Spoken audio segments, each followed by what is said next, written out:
Okay then, everybody, welcome to this presentation. We've got Patrick Wood, who's previously a CEO of SSTL, a veteran of military satellites as well on that side, and also an amateur himself with an amazing array of equipment here now, who's going to tell us about his work with SSTL and small sats and the CubeSat simulator. So over to you, Patrick. Thank you very much. Thanks for the opportunity. Start with this slide on the screen. This is not the one that's publicly used. The one that's publicly used, the panel on the spacecraft is actually in place. So it was just like a few minutes before. These are DMC-3 spacecraft that while I was the CEO, we delivered into orbit. They're 1 meter resolution imaging spacecraft. But it's just interesting to see, fundamentally, to position them 4 very large reaction wheels, all orthogonal to each other. The 4th one is a spare, really, so and it can sort of mimic any of the other three. But actually, sometimes it's you don't have a huge amount of electronics in spacecraft. It's the size of the spacecraft is really driven by the fact that the imager goes from the top to the bottom of the spacecraft. So that one is normally one. If you Google it, you'll see the one that's on the internet, which has the panel on it, which is just as exciting, but maybe not if you build spacecraft. So if I go to the second slide, I could probably talk about those 3 topics for probably about a day each. So I'm going to try 15 minutes on each topic. So you have to be tough on me on timing. But I'll just give a little bit on space history because although I've done a lot of small satellites with SSTL, I've also probably spent a lot of my time doing larger spacecraft. And hopefully I'll rush through to get onto CubeSat simulator, which we've got a live demo of 2 CubeSat simulators here. So hopefully we can actually do some experimentation with that, particularly on the slow scan TV. That's what I'm trying to get to. My career, I've just retired. So I retired in April from Airbus. So I was my last job was Senior Vice President of what's called Manufacturing, Assembly, Integration and Test. So I ran all of the production facilities for Airbus on the space side across Europe. So Toulouse, Stevenage, Portsmouth, Madrid, Munich and Friedrichshafen. Really fantastic job. I got to see all of the ESA missions that we were building. Galileo 2nd generation. I'm probably one of the few Brits that's actually seen Galileo 2nd generation because following Brexit, that's a Galileo 1st generation that SSTL built the payload. I also I was the CEO of Surrey Satellite for about 3 years, and I've also worked for Lockheed Martin Space as the head of space for the UK. So had quite an interesting 25 or 30 odd years in the space sector. The video that you're probably all watching is actually Skynet 5A launch. I was the program director. It will hopefully restart, and I'll just give you a quick insight into launching. It's an Ariane 5 ECA launch vehicle. Launched it from French Guiana. 13 seconds to go. At 7 seconds to go, in fact, in precisely 7.1 seconds to go, they'll fire the main Vulcan engine. And then that engine stabilizes for 7.1 seconds. And then 740 tons leaves the launch pad in 100th of a second. It is phenomenal, the amount of energy. It's a future where I've got all the high-speed video of the launch, and I can tell you, our project team, we spent an afternoon just re-watching it because there's the high speed of all of the fuel cables disconnecting, all the umbilicals. But we did catch the team when we were launching it. We had a team at the launch site, and in one of the bunkers in Corsham, we had the satellite team. And just at the right moment, my head of production shouted down the radio, just in a kind of offhand way, said, "Oh my God, we've lost umbilical, we've lost data, we've lost telemetry from the spacecraft," and then we just didn't say another word. And it took them a few seconds, and they went, "Well, of course, the spacecraft's left the launch pad connected to the launch vehicle." So we did get, even in all these really tense periods, you do get humour. I think if you haven't got humour, building spacecraft is very, very stressful. I'm not going to go through my career, but it started a long time ago. I did electrical engineering, actually. great fun. I was looking at the VMARS display downstairs. I used to work for MEL, and there's a PRC 319 radio. And actually, for me, I've never seen that anywhere other than a classified environment. So now it shows my age, actually, because it's now sold off as effectively surplus. So I started in electronic warfare, did a little bit in medical electronics, but effectively, the rest of my career has been in space. And I've had the pleasure of working in navigation, ISAR, so that's intelligence, surveillance, reconnaissance, military SATCOM. You can probably see slightly dominated by military SATCOM. I worked on Skynet 4D, E, F. I was the program director on A, B, C, and D, 5, Skynet 5A, B, and C, and D. And then, having just retired, we're currently building Skynet 6A, and we're obviously talking about to the government about future military. But in fact, Airbus themselves also work on the French, the Spanish, and the German military satellites. So I've had the pleasure of working right across that. And sometimes you get those opportunities. I was in the Toulouse factory walking around with the German project manager of Satcom BV, which is the German equivalent of Skynet. And he was sick of me showing him Skynet equipment and going how wonderful it was. So he found the UHF antennas, which are quite long. This is the size of a sort of single-decker bus in the middle. And he pointed to that and said, those must be my UHF antennas.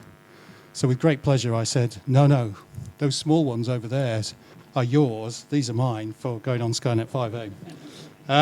Very great friend of mine, to be honest, but I won't bore you with the rest of my career, other than I'm quite excited about launching. So I put a section on launchers at the bottom. And I've obviously, in my time as a program director, bought launches on a number of Ariane 5 ECAs. So I'm quite excited about Ariane 5 ECAs. That was 5D's launch, which was we left it on the ground for a bit of time. And this is my period of doing Galileo launches. So I've actually had the pleasure of doing dual and quad launches of Galileos from French Guiana.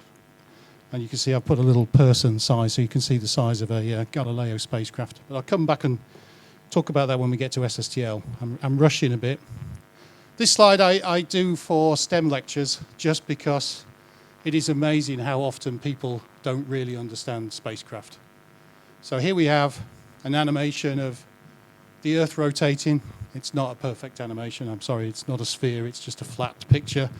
But it just gives you the right image, because then you can put a LEO satellite on and you can have that discussion that says, oh, look, every time it comes around, it's going over a different area of the Earth. And I think that starts to give some of the problems and challenges that we all face when you've got the ISS coming over and you're trying to explain you've only got 3 passes that are reasonably decent.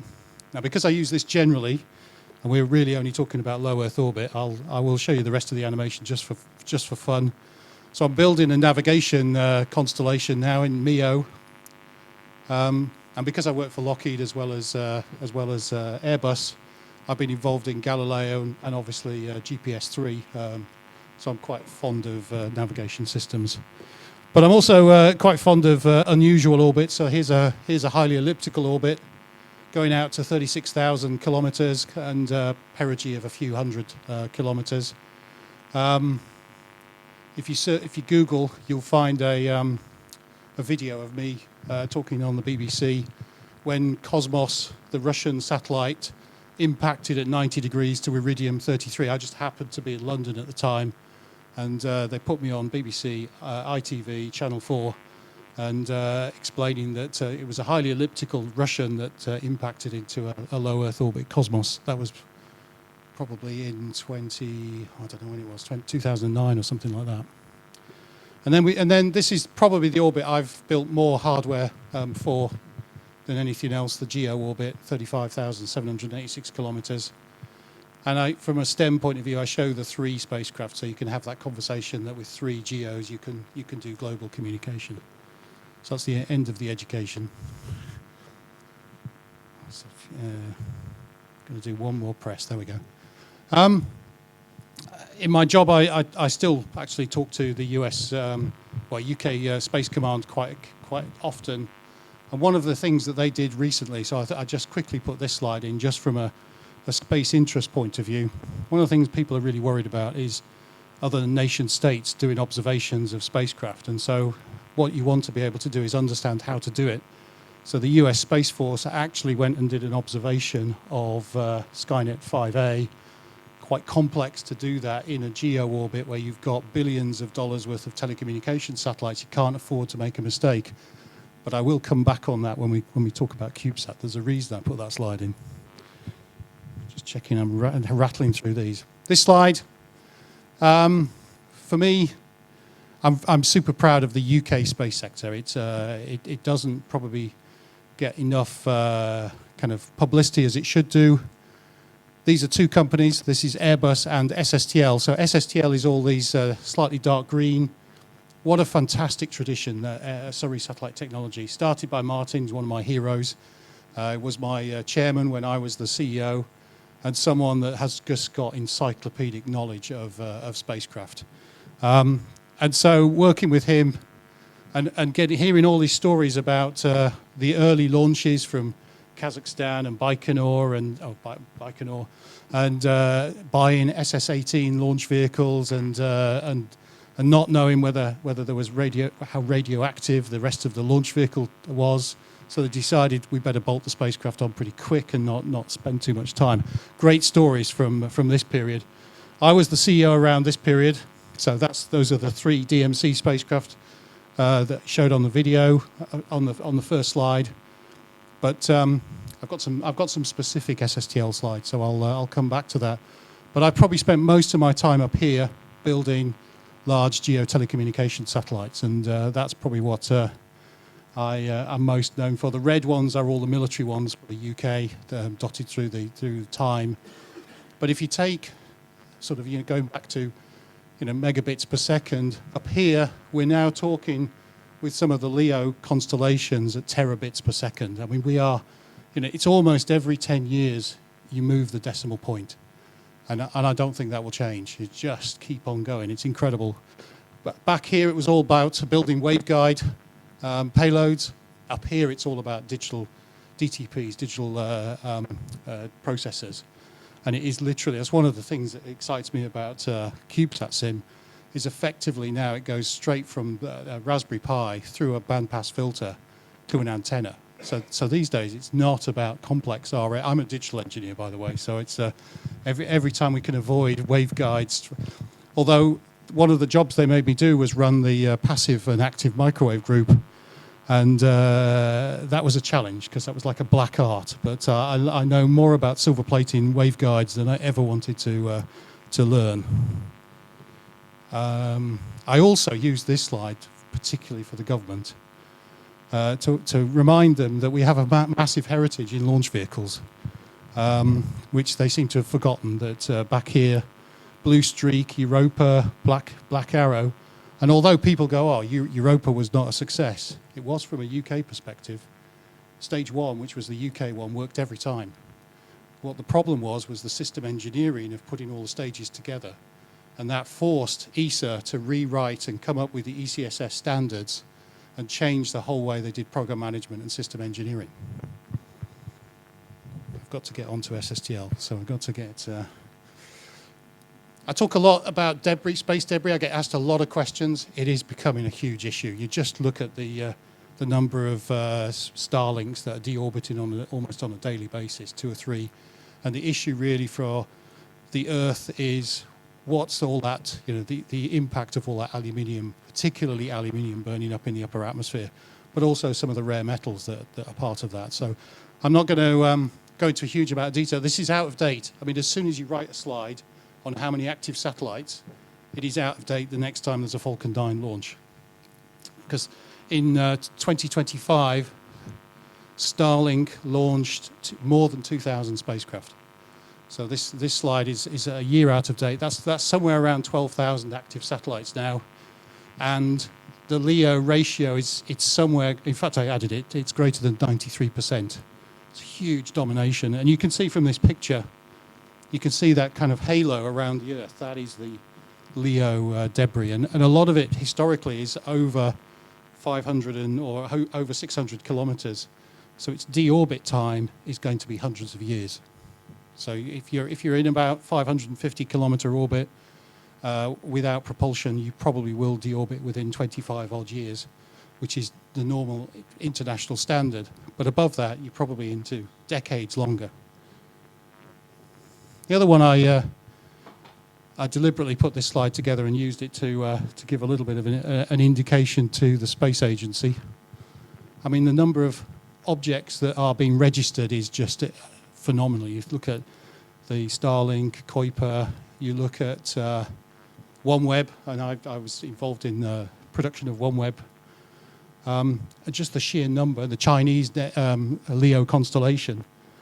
But the diagram on the right is a bit of a sobering one, and I'm talking to some of the non-exec directors of UK Space Agency at the moment, just to help understand that a lot of those are no longer UK companies. So although they were launched as UK companies, there's a little bit of a challenge now on, this is now a French company.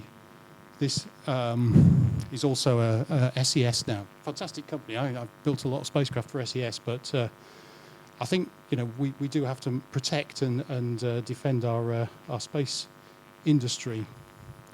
And then one final, next we're on to SSTL after this slide. Launches, I'm super excited about a small launch, UK launch. It's fantastic. We started in 2014. I was in the very first meeting where the minister announced it. We're almost there. I was one of the first in the space industry to be up at Saxe-Voord. I walked on the peninsula with the farmer, actually, and he was asking me all sorts of questions. He said, will I be able to keep my sheep on the peninsula during a launch? And I sort of went politely, no. I think you will need to... but I did then tell him that his house, which was just down on the bay, has fabulous position, his house. I said, you'll be able to sell the back garden to the BBC for a significant amount of money because that's got the perfect camera angle onto the launch vehicle, onto the launch pad. But fantastic. I hope RFA are successful. And it was really interesting to hear AMSAT Germany, actually, Deutschland, actually go through and, they've got some great plans. And so fingers crossed. We've had some challenging, non-operational. Prestwick have just cancelled. Sutherland is paused. So we've got some challenges in there. I know one of the other three is close to making an announcement. It's not for me to say anything. So, there is still a lot of interest in low Earth orbit UK launch, but the size of the spacecraft are growing rapidly. So if you take a OneWeb spacecraft, it's about 150 kilos. Current generation Starlink is over a ton, and they're talking about some of the other ones being somewhere between 700 and 800 kilos. So actually, small launch vehicles become really challenging because you just size of the fairing and the launch mass. But again, fingers crossed. And you can see Saxe-Voord actually have taken that into account, and I think they are licensed now up to 1.3 tons, which is ideal because that's still in exactly where the manufacturers are wanting to build. So I was worried about, it's 15 minutes in, I was worried because I could talk about those topics for days. But I want to talk about Surrey Satellite because this is an amazing UK space company and based in Guildford. Came out of the University of Surrey, one of the most successful spin-outs from a university. Sir Martin Sweeting should be super proud, and I know he is because this is one of the real success stories. They've got two buildings, fundamentally. They've got their office block, and they've also got their production facility, and that is an amazing. If you get the opportunity to have a walk around their production facility, it's amazing because it's got everything from surface mount, but it's also got clean rooms, and that first picture was in their main clean room. So it's a completely vertically integrated factory. Employs about 400 people, and they've launched 74 satellites to date, which is an amazing record because they're not some of the smaller ones. They're typically 100, 200 kilo, 300 kilo spacecraft. And they've built their own attitude and orbit control software and hardware. So they really not only build and integrate other people's equipment, but they actually design and build their own reaction wheels. They built for the DMC mission that was on that very first slide, a 2-axis rotator for the Ka band feeder. and so completely built themselves, because buying it on the market would have cost them too much and they would have made less money. So fabulous company. It is owned 100% by Airbus, but the mission that Airbus has is to try and keep it as a really arm's length company. I started to be a director in 2008, so I stepped in onto the board in 2008, and then I became the CEO in 2014. So and then I was the CEO for about 3 years. So I've had a long heritage with SSTL, and as I say, I love going around the factory. Andrew Cawthorne, who is the current managing director, I sent him a note saying I was doing this presentation. Could you send me a few slides? So these are actually SSTL slides I've embedded into the presentation. And I thought I asked him for some slides or some pictures from my period. So that's a flat-sat version of Galileo. So you can see the Galileo payload. They built all of the first generation of the payloads for Galileo, including integrating the antenna and the search and rescue beacon. If you look at a Galileo spacecraft, there is the main navigation antenna, which is a phased array. And then there is a search and rescue receiver on the spacecraft, which is these nodules at the top. So if you're in the middle of the ocean and you activate your EPIRB, your distress beacon, you are talking to that. And that generation added, before you'd activate it, you had no idea whether anyone had heard you. With this one, it actually has a voice channel, so you can actually get some feedback to say, yes, we're on our way, which if you're bobbing around in the Atlantic, is probably quite useful, just to have some idea that a maritime patrol aircraft is on its way. So really, really good. 2 of the maser clocks, if I've pointed correctly. The processor, the payload interface unit, and a lot of the microwave hardware. They built something like 30 payloads, really intense. And OHB was the prime contractor that then integrated it into the complete spacecraft. And OHB then delivered that to the launch site. And as I say, I got the great pleasure of, to start with, they did a dual launch, which is always tricky because you've got to make sure you fire both of the pyros to dispense the spacecraft at the same time so that you don't have a perturbation on the launch vehicle. And that was successful. So then they tried a quad launch.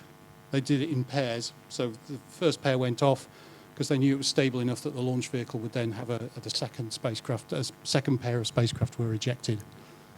On the same launch vehicle, sorry, where have I got to? We also, SSTL haven't built many GEO spacecraft, but they have built one called Quantum, which was a next generation of telecommunications payload. So that one is actually a payload that is capable of being frequency adjusted. So normally, up to that point in the kind of evolution of GEO spacecraft, they were built for a fixed frequency, so they were tuned for a particular frequency. Quantum was the first one where they were actually being able to, in orbit, retune the hardware. So that was quite exciting. And then Carbonite. Carbonite went up on the same launch as the DMC-3 that I showed earlier. So there were 3 optical, and Carbonite was built in 7 months. It was using a commercial telescope. So that is a commercial telescope. When you looked at it, it looked like the barrel was carbon fiber. So they were sort of, okay, fantastic. This should be quite thermally stable. And they put a hairdryer on it, and they discovered it was nylon. It just went all wobbly. So they then had to build their own. They basically took a commercial telescope apart, rebuilt the carbon fiber, reassembled it all, reconstructed the telescope, put it on a spacecraft and launched it. And they did all of that in 7 months. That was, at the time, unheard of. That's what SSTL does best. What they've just launched, Tyche, is an evolution of that very first spacecraft that we were just talking about. This is owned by Space Command. It's basically provides ISAR, intelligence, surveillance, and reconnaissance information for the UK. It's got an imager, which again goes all the way through the middle of the spacecraft. It's got fairly straightforward solar panels and an SSTL core DHS, which is their avionics hardware. So it's a completely SSTL built spacecraft. Really, really fantastic. Got high-speed Ka band downlinks. I didn't need to put a two-axis rotator on it, so it's just very high speed. So as it goes over the ground station, they've got enough data bandwidth to put the whole imagery. So effectively, as it's going round, it's got a mass memory. It will just store up the imagery, and then it just squirts it down as it goes over the launch site. So really, really great opportunity there. This is what they currently having built. So for commercial reasons, it's a little bit devoid of detailed information, but it does show the sort of stuff that they're building. And again, typically all around the 200 kilo size, maybe some of them slightly larger, but also some of them are based on 6U CubeSats. So if I go through it, Theos 2A, video imaging. Mostly the imaging world is about static imagery, but there are a few that want to actually understand motion on the Earth, and there are some things that are quite useful. So Theos 2 is video imaging satellite, so it will take video as well as static images. AIS, they often put AIS receivers on spacecraft these days. Often, particularly SSTL, one of the things that they're really known for is doing training missions. So they'll sign up to deliver a spacecraft, but they'll add a training module. So some of the engineers from that country will come over and actually probably go through a University of Surrey education, go through a series of courses, and then they'll actually work on the spacecraft. And that's one of the really unique selling features of SSTL. So when you've built a spacecraft, you've actually also got some people that will go back to the country who understand what it's like to build a spacecraft, and that's so, so important. So it isn't just about commercial reality of spacecraft companies, it's about how do you add value. Then we got into HotSat 2 and 3 for a company called SatVu. They wanted to have something which got marketed called dark carb.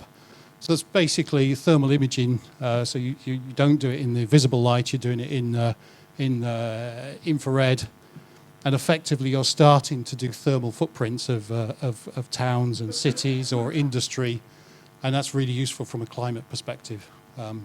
So there are companies that want to use downstream applications for that, and there's a company that, as I say, are getting SSTL to build that.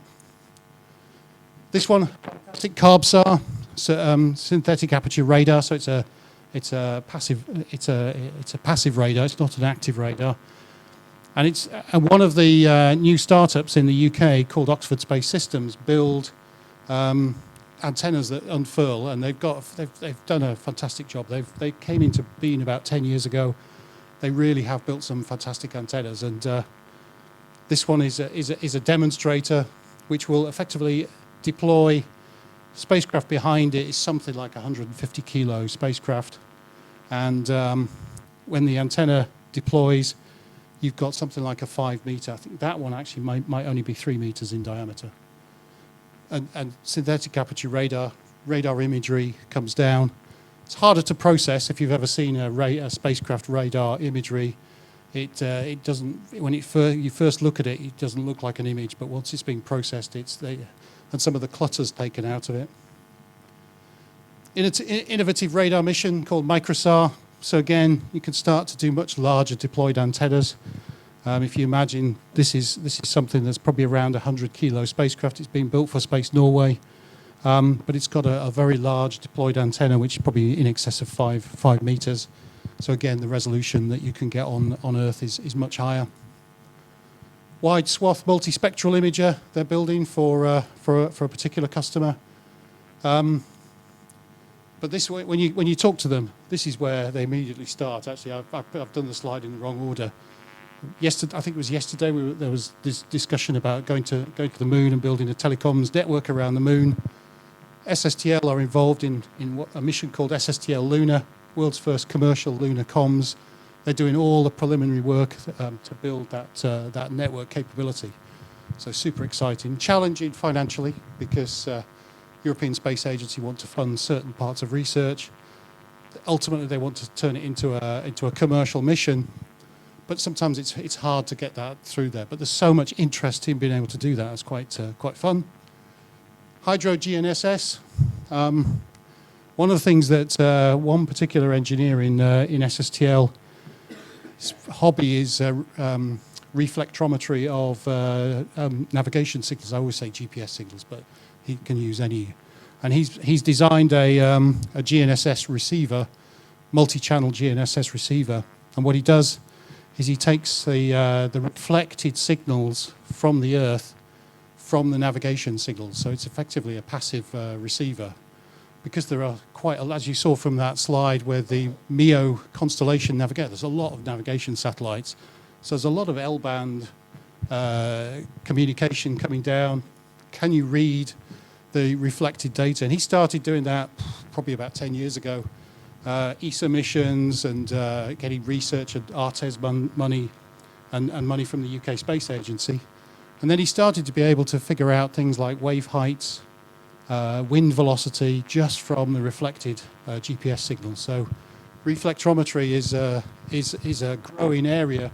It's a bit specialist, but it does show that sometimes in life you have to really think around the subject and see what kind of capability that you can create there. And then Juno is can't really tell you much about Juno. It's an ISAR satellite for UK Space Command. I think I'll just read that out and step on. Fantastic. UK Space Command are relatively new, about 3 or 4 years old. They're really going up a steep learning curve. They're taking all of the space domain awareness, space situational awareness. They use topics like, they use facilities like Farlingdales. So they're building up, and they have optical sensors that, so they're building up a space domain awareness for the UK and where we have UK territory around the Earth. So it's a major topic. Quick switch into why do I get excited by radio amateur. I started actually weather APT. It's really sad that I think it was 6 weeks ago, the last NOAA 15. I've had that antenna in my roof space of my garage for probably a decade. I stopped when, quite frankly, the receiver that I bought stopped working. It's on the next slide, so I won't tell you too much. I love building QFH antennas. I've then got the Arrow 2, and in fact at the National Radio Centre on Friday, I showed that I've got an Arrow 2, which I built the extension to, which is really trying to mimic the Arrow 2 Alaska version, which has got, mine's got about 3 dB more gain. Does work. I tend to put it on a rotator. I'm not strong enough to hold the extension on an Arrow 2, but it's a good solid antenna. So that's a picture without the extension. If I have enough time and get really serious, I've got some very high gain VHF, UHF antennas. So those are you can see my VHF one on top of my Yaesu G5500. So I do experiment with building unusual antennas. I'm not saying that's the best antenna I've ever built, but it does work. It's sort of works, yeah. Not every one is a success. So this is the weather satellites. I've had some decent images down. I used to use a quadrifilar helix antenna, but I found I was picking up a terrestrial interfering signal, which I just could not get rid of. You can't see it on this image; it's just there. I cut the image off at the point where the transmit. It was happening every 2 minutes. So if it takes 2 minutes to download the image, statistically you will get it statistically you'll get a good image, and statistically you'll get one with interference on. So I changed to a V dipole and started to get some really, really good imagery. And the software, the WX software, is really good at stitching imagery together. So you get some really good capabilities there. Last Wednesday, I only just put these slides in. So only a few days ago, the ISS was coming over. And what I showed at the National Radio Centre was my tape measure antenna. So I made a tape measure antenna. I just love, you'll see the tape measures on my CubeSat simulator, mostly because I've seen quite a few real satellites with tape measure antennas on, and I just find them fantastic. If you go and ask the company that make tape measures, they charge you more for the tape measure without paint on it than they do if you just go into a DIY shop and buy one. I suspect it's because they've got to take it off the production line, but I won't tell the company. But we went and talked to them, and they said we really want to buy some nice, shiny, unpainted, and they were going to charge me about double the price of a painted version. So we just fitted one with paint on it. But the ISS was doing the imagery, so I got a really good picture of the Sputnik. I did this all simultaneously. I was waiting. I had all of them lined up. It was a really good west to east pass. So I had the tape measure antenna on the right hand side. I had my extended arrow 2 on the left side of the rotator. This one I just think I picked up some interference, but I used the same Raspberry Pi that is here. So I used my CubeSat Sim Raspberry Pi, so very, very simple receiver. But while I was there, I switched my handheld on, and you can see that's why it took a bit of time. I wasn't, I got a decent image. These 2 bits of interference is because I went, I wonder whether it's working, and put it back. I wish I hadn't done that, but that's life. But it's a good illustration. Actually, yes, you can spend, you can have a decent radio, but with a very flaky tape measure antenna, you still get a good image. So it's good fun. I just find radio amateur just such good fun from a experimentation. And then this is just a zoomed in version, and then the next pass. Interestingly, I've got an interfering signal somewhere, because you can just see, if you look on the image, and there is a regular interfering image source that is causing a problem, which clearly is intermittent because it's not on this one. But the image at the top, that was at 1 degree elevation. I couldn't believe it. The ISS has a very large transmitter. It's 25 watts.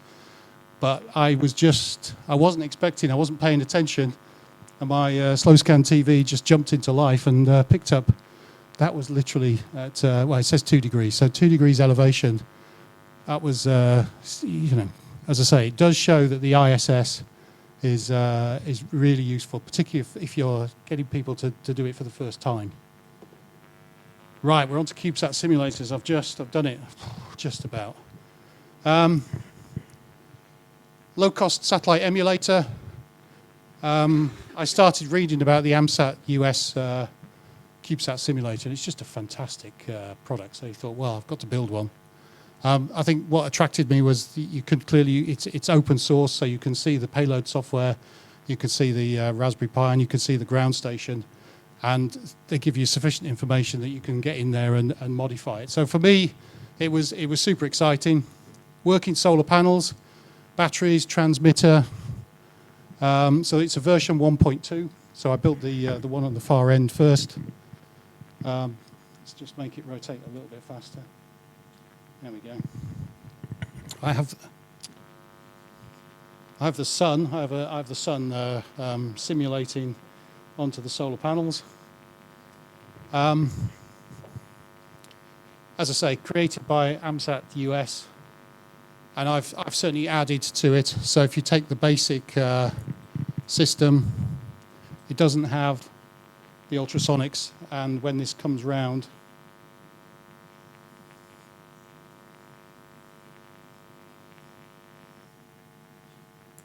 it has a laser rangefinder and ultrasonic. I know ultrasonics don't work in space, but it's great for STEM.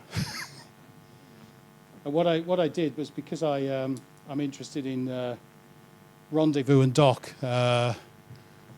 What I tend to demonstrate is, when it's static, is that the ultrasonics, I've deliberately in software made it not as accurate as the laser. Actually, they're pretty much similar when you actually go and look at the data. But what I do is I try and go, well, you'll if you know, you go read about the ATV, the Automated Transfer Vehicle, that was a supply ship up to the ISS, which my team in engineering and operations built. They have 5 sensors. They start with a radar, then it goes to LiDAR, then it goes to, I think they have a microwave rangefinder. I'll probably get this wrong. And then they finally go to an optical The very final dock is an optical. When they first docked with the International Space Station, the software was so good that it just came in and it just touched the docking port, didn't do anything. And then someone said, well, it is a Russian docking port, maybe we have to hit it slightly harder. So they backed it off, and then they basically just drove it in, and it worked perfectly. So, it's just good. And normally, when I first built it, I had a little stubby antenna, whip antenna. But you've got to put a tape measure dipole antenna onto it because it just looks cool. Because when it goes in the dispenser, the real ones, obviously, if they're using the tape measure, they just literally wrap around. And when they deploy them, that's it. I mean, you can do a lot of careful mechanical design, but actually you can't beat an antenna that deploys itself.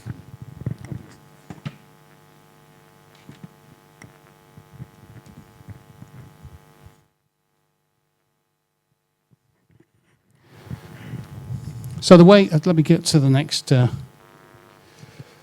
So this is during the construction. 3 main printed circuit boards.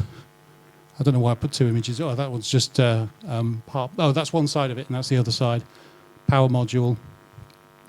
So when I first started doing kind of STEM lectures, it's good fun. You can show pictures like that. But when you've got a built-up cube, people don't really get much of an idea of what's inside. And being from the space industry where we typically build flat-sats for software development, I thought, well, we've got to build a flat-sat. You do the calculation. Although the bus is relatively small because it's only going about 2 or 3 inches down the side of the spacecraft, the frequency is not fast enough that it would worry if you put a ribbon cable that's about 30 centimeters. So I unfurled it, and then you have a payload module, you have the power subsystem, you have the platform electronics. So I started to label it as we would in the space industry to sort of go, actually, CubeSat simulator is exactly how real spacecraft are built. So, and then I started labeling it, going the Arduino Nano that controls the sensors. There's a 3-axis accelerometer and gyro. There's temperature, pressure, humidity.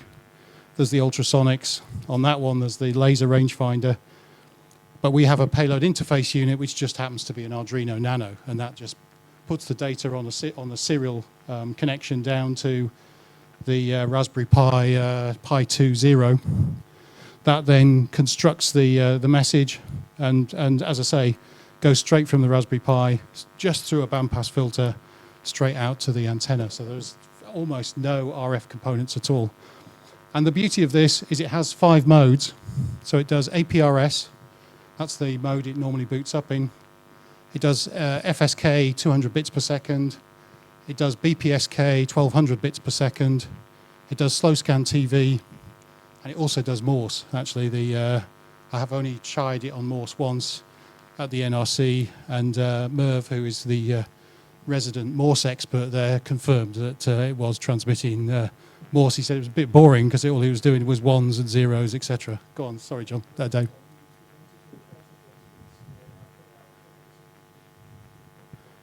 I'd heard that was a possibility, so that's quite exciting. Because we have, at the NRC, we have a dashboard. We have one of the FunCube dashboards, but we very rarely get it up and running. So actually having a simulator that we could get it working. All right, I'm getting distracted.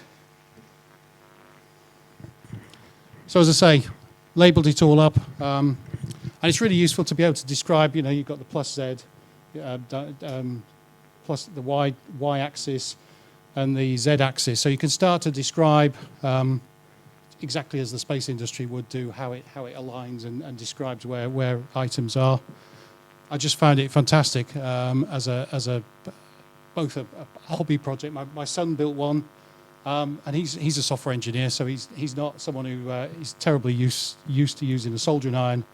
Built it, got it working first time. So I supplied him the kit of parts, and he supplies the 3D printed. He has a 3D printer, so we have an arrangement. He does my 3D printing, and I give him the kit of parts. It's got very good implementation of the transponder formats, APRS, FSK, BPSK, slow scan TV. I happen to, by sheer chance, capture on the display on a SDR plus the Morse code. So I actually checked that against the APRS packet data. So I mean, I was expecting it to work, but it's always good to confirm. So it's a really nice implementation. It's good to be able to describe and see the different bandwidths of the signals and the encoding. It's got a really neat. This is an FSK. So normally I display it on BPSK because it's just a little bit more of an exciting display. But you can do all sorts of things. So the reason I put it on an angled block is because I'm displaying X and Y accelerometer data. And you can see at the point I turned the rotation up. But actually, if you took that data, you would be able to recalculate back, and you should be able to calculate the angle of the spacecraft. And I think it's just that, you know, you can have a simple conversation about it, or with these students that are at a more advanced stage, you can start going, well, actually, let's look at the data, let's match that up with the solar array data, and actually starts to be much more complex. It gets into the maths quite quickly. And so I just find it, you know, it's everything from let's just do a slow scan TV picture all the way through to actually could you use it to calculate something. Do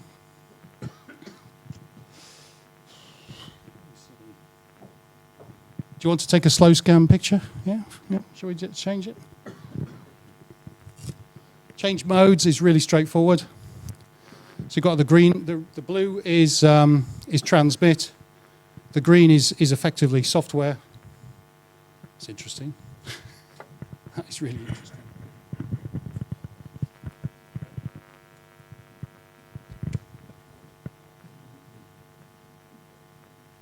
Actually, I've just remembered you. Look past around. We've got a CubeSat version 2.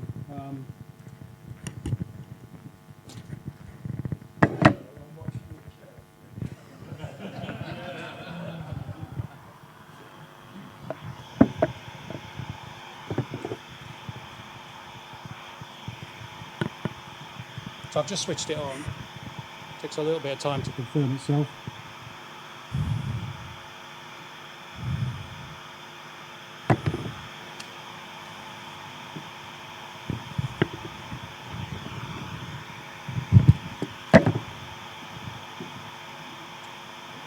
I'll switch my backup one on.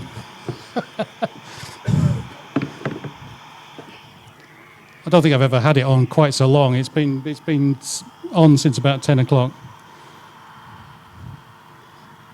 Takes a little bit of time.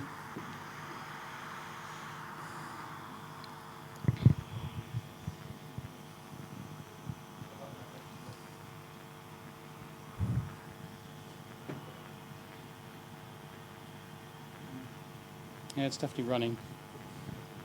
There we go. So the software is now running. So as I say, it comes up in APRS mode. So if we change it to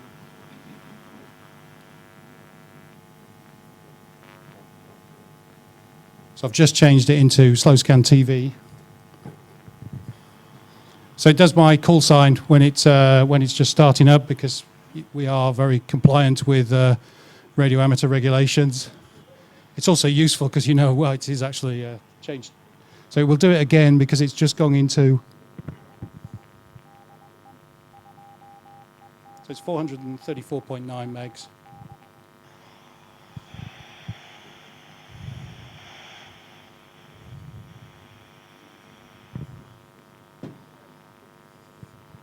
Where was my mouse?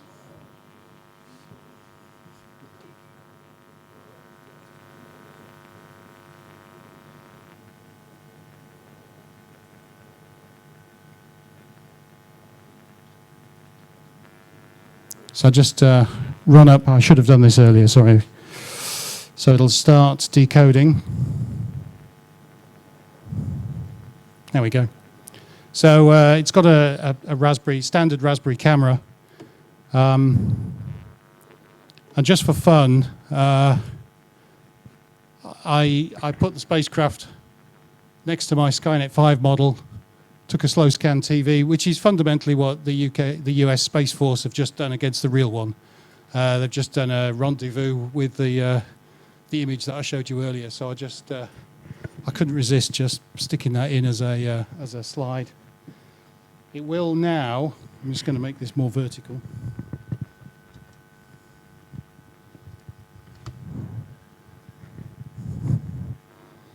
When it gets to the end, it will. You'll see a red light there. Take a picture. Hopefully, it'll take a reasonably wide angle.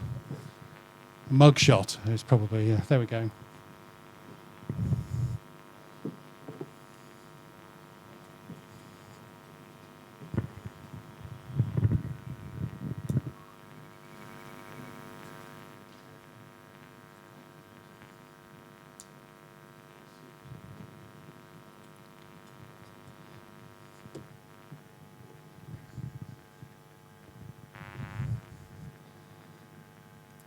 It's sort of got the light, so it's working its way down.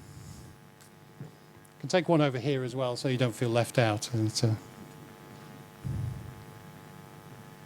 what I did with this one is I built a payload test system because I ran the assembly integration and test, and we'll always build a specific test system. So I just take a feed off the serial link, decode it with an Arduino Mega because I wasn't trying to do something really tiny, and just put it to a display. So it just tells me the raw data that this payload module, and then obviously it's encoded. And if you're looking at the Foxtel M, you can actually verify. It's useful to sort of, if you're again doing a STEM lecture. There we go. Slightly blurry resolution. So on that note, I was really nervous I was going to overrun, so I'm 5 minutes over. So. Thank you very much.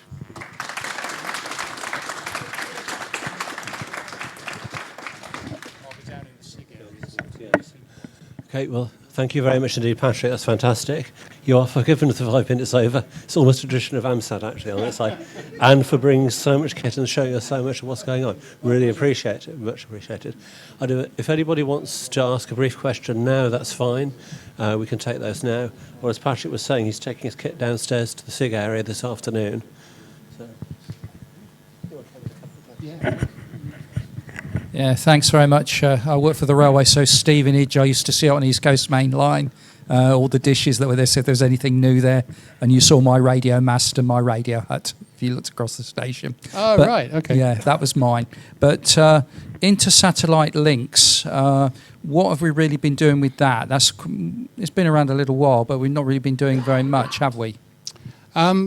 Certainly in military, they've been worrying about that but also in a high-speed commercial, because if you want to get data from one financial center to another, the fastest, although fiber is pretty good, actually they are believing that if you go to a LEO constellation and you have optical comms between the spacecraft, you will beat the fiber, only by a few microseconds, but in the financial world that's deemed to be of serious interest. So there's a huge interest in optical comms. So a German subsidiary for Airbus called TSAT actually have built optical comm transmitters for spacecraft for probably the last 15 years.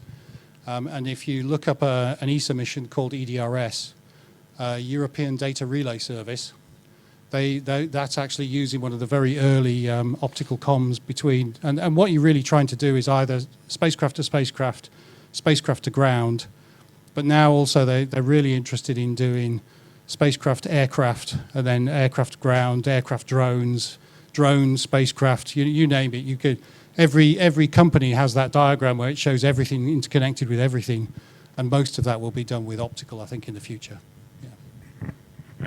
The biggest problem is the standards. The American optical standard is not the same as the European one. And as always, Matt would enjoy this from yesterday's discussion about standards, the different frequency that the Americans and the Europeans use. Don't ask me the frequency. Hi, Patrick. Thank you very much for a great talk. Obviously, I'm very interested in what you've been talking about. I've also spotted a picture of one of my heroes in the top corner there, of you with what, if I can see it right, Brian May. Actually, I forgot to talk about this page. So I did bring in some of my only shirts that I'm wearing my Skynet 5 program director shirt, but in the space industry you get a lot of shirts. But my picture that I'm most proud of was at Buckingham Palace, and although my wife has the picture of me talking to the King, I have that one because he is so knowledgeable. Brian is so knowledgeable. We were talking about rovers, and obviously in Stevenage we built the ExoMars rover, and so we were having this conversation about the thermal problem of rovers, and overnight it gets down to about, I forget the number, minus 170 odd degrees C. And right at the end I said, I'm really sorry, Brian, but my wife will kill me if I don't have a selfie with you. Do you mind? And he went, no, not at all. And so we'd actually just had about a 10-minute conversation about Mars rovers going around the moon, and it was fabulous. That was a highlight of my space industry. The old John wasn't in for Queen because it had more degrees. Yeah, absolutely. Okay, unless there's a pressing question now, probably we need to let you guys go and grab some lunch or whatever on that side. But as Patrick has said, he's about this afternoon, so can we show our thanks again to Patrick for a fascinating